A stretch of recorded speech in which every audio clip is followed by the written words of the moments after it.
ゆっくり解説。ハンナ・バーベラだけじゃない。60、70年代テレビアニメの巨人、フィルメーションの傑作ベスト10。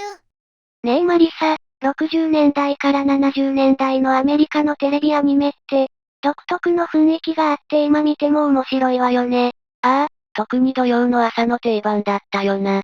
多くの人は、チキチキマシンモーレースのハンナ・バーベラを思い浮かべるだろうな。でも、そのハンナ・バーベラと人気を二分した、もう一つのすごいスタジオがあったって聞いたわ。名前、知ってる？もちろんだぜ。その名は、フィルメーションアソシエイツだ。ハンナ・バーベラがコミカルな動物キャラクターやドタバタコメディで人気を博したのに対し、フィルメーションは既存のアメコミヒーローや人気ドラマの続編を数多く手掛け、比較的シリアスで本格的な SF やヒーローアクションを制作したのが大きな特徴だぜ。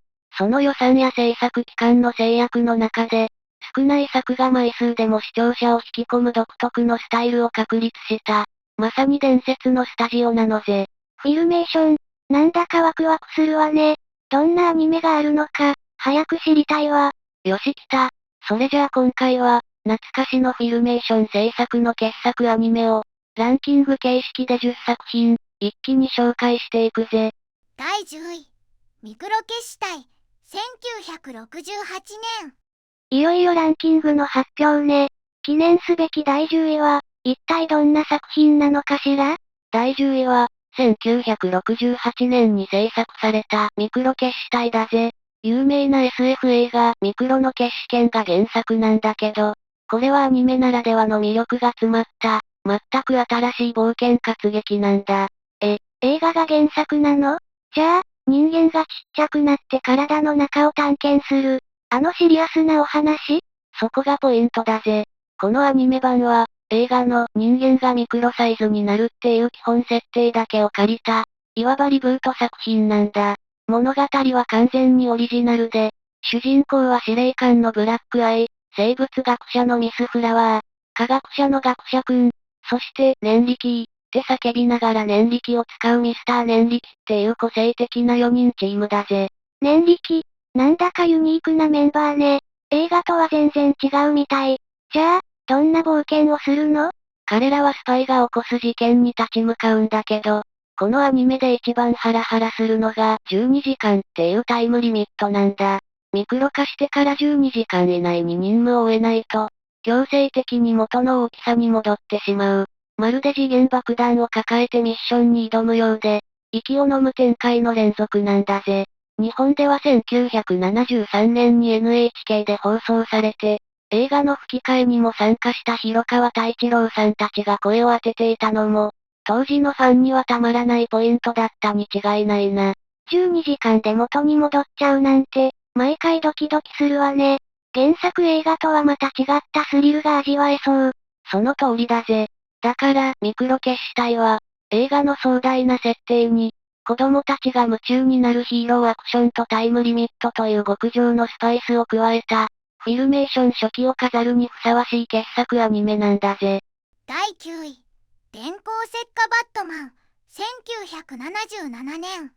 順位が入れ替わって、第9位の発表ね。一体どんな作品が来るのかしら？第9位は、フィルメーションが作ったもう一つのバットマン。電光石火バットマンだぜ。1977年に制作された、新しい魅力が詰まった作品なんだ。またバットマンなの？フィルメーションって、バットマンのアニメを他にも作っていたのね。前のと何が違うのかしら？最大の違いは、この作品から登場した新キャラクターにあるんだ。その名は、バットマイト。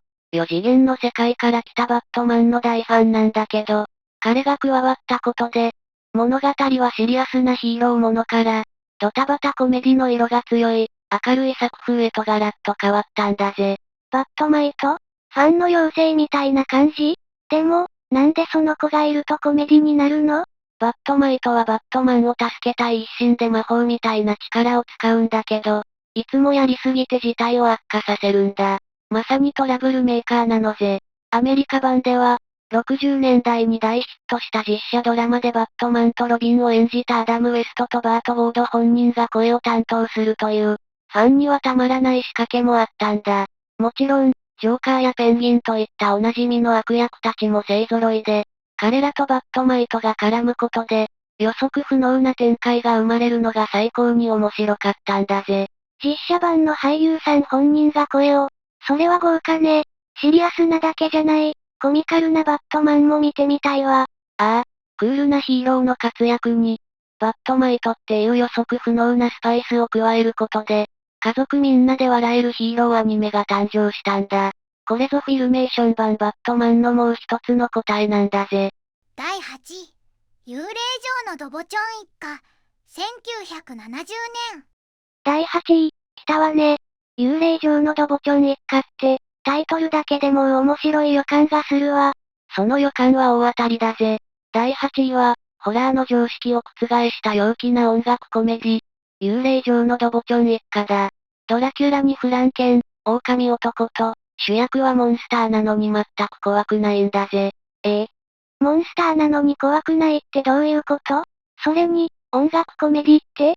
このアニメが伝説になった最大の理由は、豪華なコメディアンたちが声を当てた日本語吹き替え版にあるんだ。ドラキュラ伯爵の声は、なんと南俊明さんで、語尾に、でよってつく名古屋弁なんだぜ。さらに人食いライオンはゆりとおるさんの東北弁、怪物は牧真司さんと、お茶の間を沸かせたスターが勢揃いだったんだ。すごい。そんなの面白いに決まってるじゃない。だからコミカルなのね。ドボチョンっていう響きも、なんだか耳に残るわ。だろ？特に人食いライオンのドボチョーン、チッチーっていう独特の叫び声は、当時の子供たちの間で流行ったに違いないぜ。さらにこのアニメは、物語の途中でいきなりキャラクターがバンド演奏を始める、ミュージックビデオみたいなシーンが挟まれるのが特徴なんだ。まさに音楽アニメだったのさ。ちなみに、よく似た放題のドボチョン一家の幽霊旅行とは、制作会社が違う全くの別作品だから、混同しないよう注意が必要だぜ。なるほど。豪華な声優陣のアドリブ満載の会話劇と、ノリノリの音楽が楽しめたなんて、最高ね。ああ、もともとは、可愛い魔女サブリナからのスピンオフ作品だったんだが、日本では唯一無二の吹き替え文化と融合して、伝説的なコメディアニメになった。怖いモンスターが陽気なバンドマンっていう最高のギャップこそ、この作品の魅力なんだぜ。第7位、かわいい魔女サブリナ、1969年。ドボチョン一家がスピンオフってことは、その元になった作品があるのよね？もしかして第7位は？その通り、第7位は、ドボチョン一家を生んだ本家本元、可愛い魔女サブリナだぜ。魔女であることを隠しながら、普通の高校に通う女の子のドタバタコメディなんだ。魔女が主人公の学園ものなんて、設定からして面白そうね。どんなお話なのかしら？サブリナはまだ見習い魔女だから、魔法の力も半人前なんだ。恋や勉強の問題をこっそり魔法で解決しようとするんだけど、大抵は失敗して、前よりひどい大騒動を巻き起こしちゃうのがお決まりのパターンなんだぜ。それに、魔女のヒルダおばさんがちょっかいを出してきて、サブリナの正体がバレそうになるハラハラ展開もあって、目が離せなかったんだ。あはは、良かれと思ってやったことが裏目に出ちゃうのね。なんだか応援したくなっちゃうわ。日本での放送はどうだったの？ああ、日本では1971年に放送されたんだが、吹き替えがまた豪華だったんだぜ。主人公サブリナの声は、歌手で女優の中村明子さん、そして友人のジャグヘッドを高松茂雄さん、レジーを鈴木康さんが演じていて、会話のテンポもすごく良かったんだ。コミカルでキュートなサブリナの魅力が、中村さんの声でさらに引き立っていたに違いないぜ。中村明子さんが、それは素敵ね。キャラクターと声優さんがぴったり合っていると、作品の魅力も倍増するものね。まさにその通りだぜ。キュートな魅力と、魔法が引き起こすドタバタ劇の面白さ、そして豪華な声優陣、この三拍子が揃っていたからこそ、可愛い魔女サブリナは、日本のお茶の間でも愛される人気作品になったんだぜ。第6位、映画、ピノキオ、新しい冒険、1987年。6位はどんな作品かしら？今まではテレビシリーズだったけど、流れが変わるのかしら？その通りだぜ、レイム。第6位はテレビアニメじゃないんだ。フィルメーションが制作した長編劇場用映画、ピノキオ新しい冒険だ。映画、しかもピノキオって、あの有名な物語の新しい冒険ってことは、続きのお話なの？ああ、ピノキオが人間になった後の物語を描いた続編なんだ。でも、ただの心温まる話じゃない。本作の悪役は暗黒大魔王っていう恐ろしいやつで、子供向けなのにホラー表現もある、かなりダークで不気味な雰囲気なんだぜ。人間になっても、また大変な目に遭うのね。日本でも見られたのかしら？日本では劇場公開されずビデオ発売だけだったんだが、ある理由でアニメファンの間では伝説になってるんだ。それは日本語吹き替えのキャスティングだぜ。ピノキオ役の後藤真澄さんとゼペット役の内田実さんは、なんとあのディズニー版ピノキオと全く同じ声優さんなんだ。制作会社が違うのに、そんなの奇跡じゃない。だろ？さらに、お供のホタル、参ったなーの声は、ディズニー版でジミニークリケットを演じた江原正史さんが担当しているんだ。まさに夢の配役なのぜ。それはすごいわ。ファンにとっては、たまらないサプライズね。ああ、物語のダークな魅力と、制作会社の垣根を越えた奇跡のキャスティング。この二つがあるからこそ、ピノキオ新しい冒険は、フィルメーションの歴史の中でも異彩を放つ一本として語り継がれているんだぜ。第5位、アクアマン、1967年。いよいよランキングも後半戦ね。注目の第5位は、どんな作品なのかしら？第5位にランクインしたのは、7つの海を支配するヒーロー、アクアマンだぜ。陸のヒーローが多い中で、広大な海を舞台にした彼の活躍は、当時すごく新鮮でユニークだったんだ。海のヒーロー、なんだか壮大ね。アクアマンって、どんな特別な力を持っていたの？彼の最大にして最強の能力は、テレパシーであらゆる海の生き物と会話し、意のままに操れることだぜ。巨大なクジラに敵の潜水艦を止めさせたり、魚の群れで壁を作ったり、まるで海の軍団を率いる王様みたいで圧巻だったんだ。それもそのはず、彼は海底王国アトランティスの本物の王様なんだぜ。海全体の生き物が仲間だなんて、最強じゃない。一人で戦うんじゃなくて、相棒とかはいたのかしら？もちろんいたぜ。頼れる相棒の少年アクアラットとのコンビネーションも抜群だった。それに、アクアマンといえば、巨大なタツノオトシゴ、ストームにまたがって海を駆ける姿が、とにかくかっこよかったんだぜ。あの姿に憧れた子供たちは多かったはずだ。日本では地方局を中心に放送されて、アクアマンの声をあの青野武さんが担当していたんだ。アメリカではもともと、スーパーマンなんかとセットの番組として放送されていて、DC ヒーローアニメの草分け的な存在でもあったんだぜ。タツノオトシゴに乗る王様、すごく絵になるわね。海のヒーローならではの魅力が満載だったのね。ああ、空を飛ぶヒーローとはまた違う、雄大な海を舞台にした独自の世界観と、海の生き物たちとの共闘。これこそがアクアマンが唯一無二のヒーローアニメとして、今もなお愛され続けている理由なんだぜ。第4位、漫画バットマン、1968年。いよいよ上位に突入ね。第4位はどんな作品が待っているのかしら？第4位は、フィルメーションが最初に手掛けたバットマン作品、漫画バットマンだぜ。さっき紹介した電光石火とは、似ているようで全く違う魅力を持った傑作なんだ。元祖フィルメーション版バットマンね。どこが一番の違いだったの？一番の違いは、その雰囲気だぜ。電光石火がバットマイトの登場でコミカルだったのに対し、こっちはもっと原作コミックに近い、シリアスでダークな世界観なんだ。バットマンとロビンのダイナミックデュオが、バットモービルやバットラングといった秘密兵器を駆使して、純粋に悪と戦う。これぞ王道のヒーローアクションなのぜ。なるほど、こっちの方が硬派なイメージなのね。やっぱり、戦う相手の悪役たちもすごかったのかしら？もちろんだ。ジョーカー、ペンギン、リドラーにフリーズと、今でも映画の主役を張れる、超大物の悪役たちがこれでもかと登場したんだぜ。だがな、このアニメを日本で伝説にした最大の理由は、なんといってもバットマンの声優さんなんだ。誰が声をやっていたの？なんと、日本中で大ブームを巻き起こした実写ドラマ、怪盗人間バットマンで主人公の声を吹き替えた、広川太一郎さんご本人だったんだ。実写版のクールでニヒルな魅力をそのままアニメに持ち込んだような、ダンディで、時にコミカルな唯一無二の声でバットマンの活躍を見られたんだから、当時のファンはたまらなかっただろうな。実写ドラマと同じ声優さん。それは熱すぎるわ。最高のファンサービスじゃない。だろ？シリアスでかっこいい王道のアクションと、一度聞いたら忘れられない広川太一郎さんの声。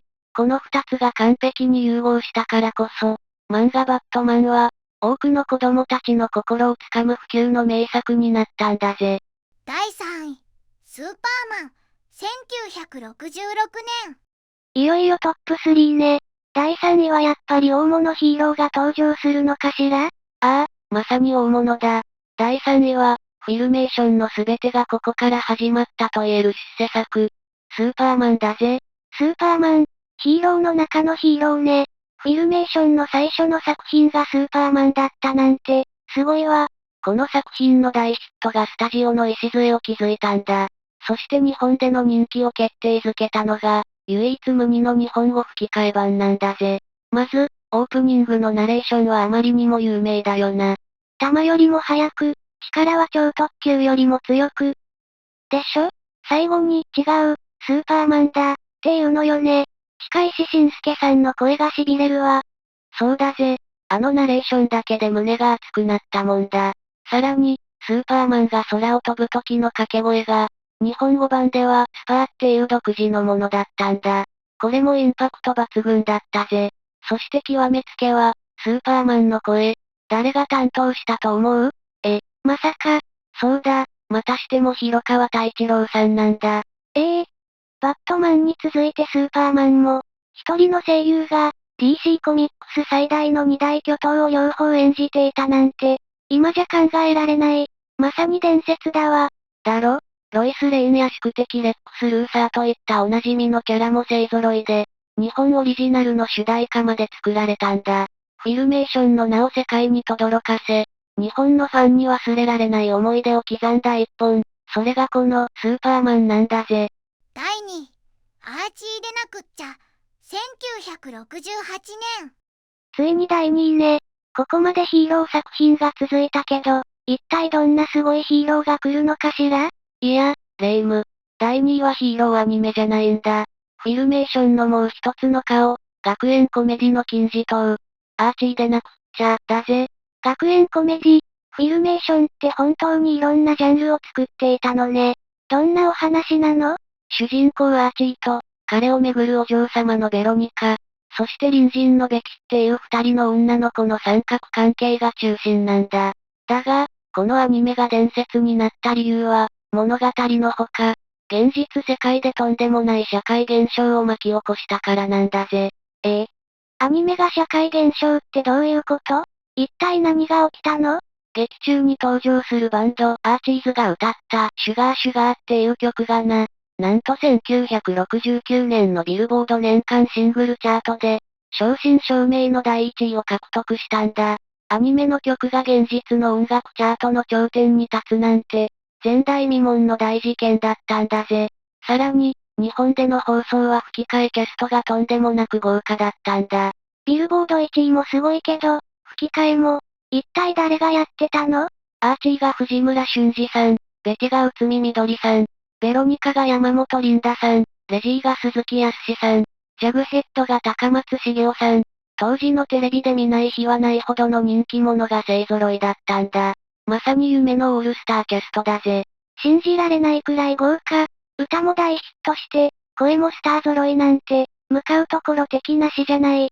その通りだぜ。これまで紹介してきたサブリナやロボチョン一家も、元はこのアーチーシリーズから生まれたスピンオフなんだ。音楽、豪華キャスト、そして広がり続ける世界観。これらが揃ったアーチーでなくっちゃは、フィルメーションを代表する一大ブランドだったんだぜ。第1位、漫画宇宙大作戦、1973年。ついに第1位の発表ね。フィルメーションが送り出した数々の傑作の、その頂点に立つのは一体どんな作品なのかしら。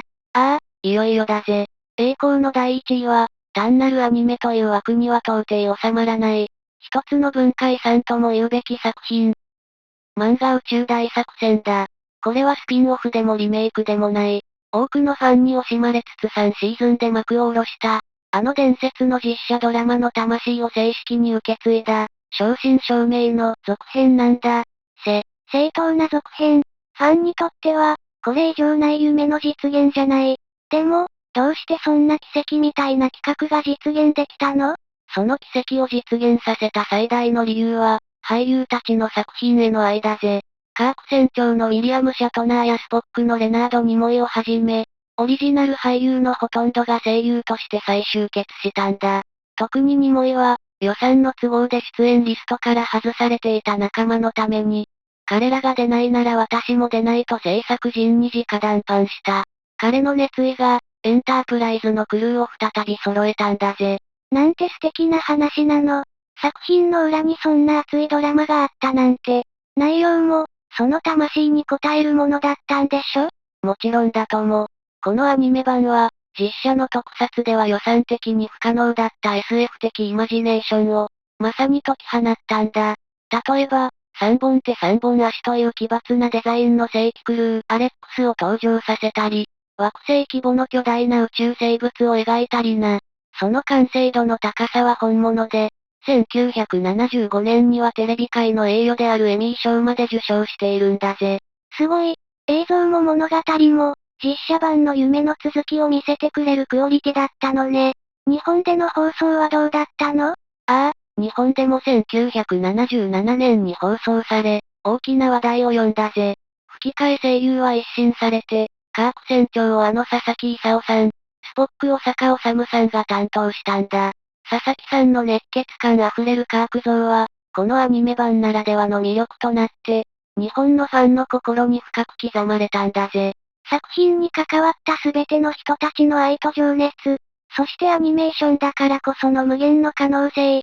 第一位、心の底から納得だわ。ファンの夢を叶え、伝説を未来へと繋いだ偉大な架け橋。これこそがフィルメーションというスタジオが到達した最高峰であり、第一位にふさわしい普及の金字塔なんだぜ。総評、まとめ。こうして振り返ると、フィルメーションって本当に個性的だったわね。ヒーローものから音楽コメディ、本格 SF まで、どれも忘れられない魅力に溢れてるわ。ハンナバーベラとはまた違う、独特の雰囲気を持っていたよな。既存の人気コミックやドラマを原作にすることが多く、その世界観をリスペクトしつつ、アニメならではの表現を追求していたのが特徴だぜ。皆さんの心に残っているフィルメーション作品は何だったかしら？当時のお気に入りのキャラクターや思い出のエピソード、ぜひコメントで教えてほしいわ。みんなのコメント、待ってるぜ。この動画が面白いと思っていただけたら、高評価とチャンネル登録をしてもらえると、今後の動画制作のすごい励みになるんだぜ。最後までご視聴いただき、ありがとうございました。